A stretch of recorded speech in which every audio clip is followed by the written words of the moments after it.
Before watch our video, please subscribe.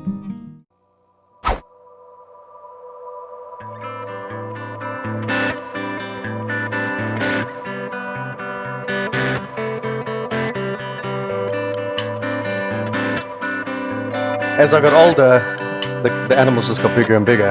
And what actually started out as pretty much self-indulgence when it came to lions, because I met these two little lion cubs at a safari park and I fell in love with them. And I thought to myself, I just can't wait for this lion to get to an age where I can actually embrace him and put my head in his big, fat, fluffy mane.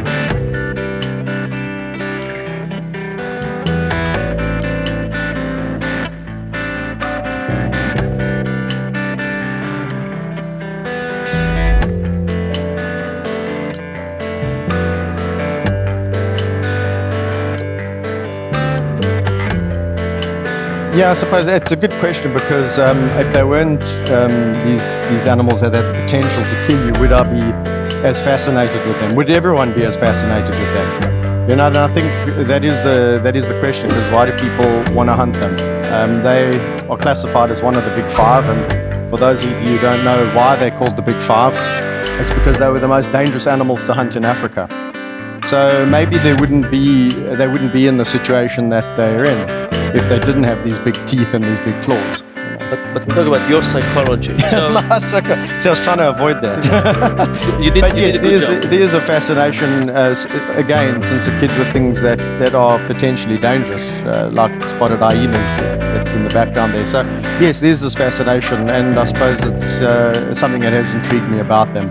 And are you still afraid when you're dealing with them, or now are you looking for more frightening things to No, I think lions are quite enough. Actually, over the years, it is. I use the analogy. It's like a pilot just getting his license. He's at his most dangerous when he gets that license, and then as he accumulates hours of flying, he gains experience. You basically start with a bucket empty of experience and a bucket full of luck. And you better hope that when the one runs out, the other's full. And it really much is like that with lions. All of my close calls were really when I was young and naive and thought I could conquer the world.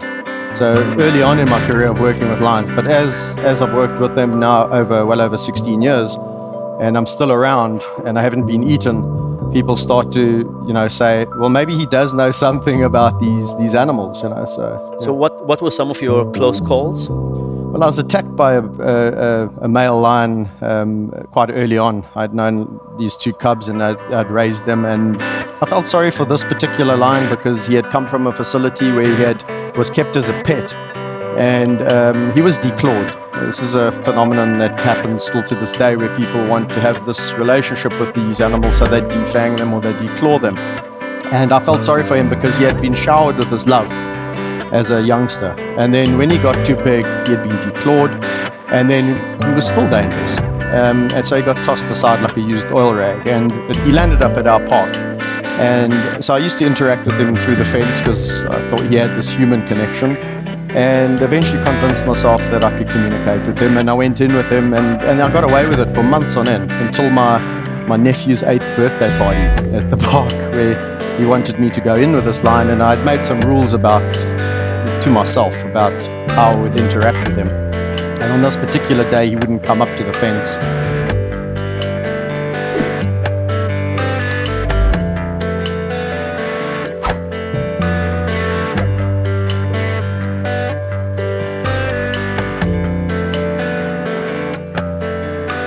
I do. I think they live a very simple life, a very simplistic life. They don't take more than they need, and they utilize their environment very well. And I think most people could take a leaf out of a lion's book on that score.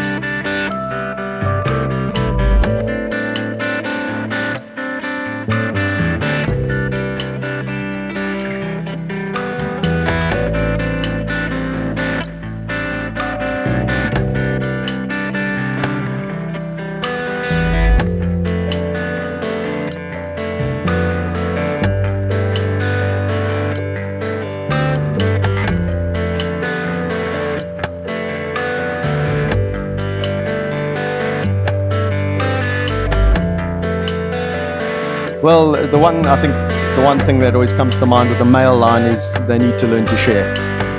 That's a really bad attribute. Are the females sharing? The females are more caring and more sharing.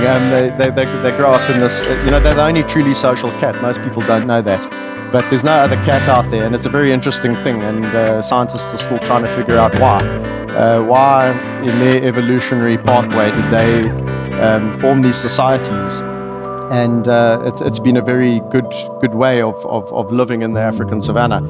And why did other big cats not follow suit?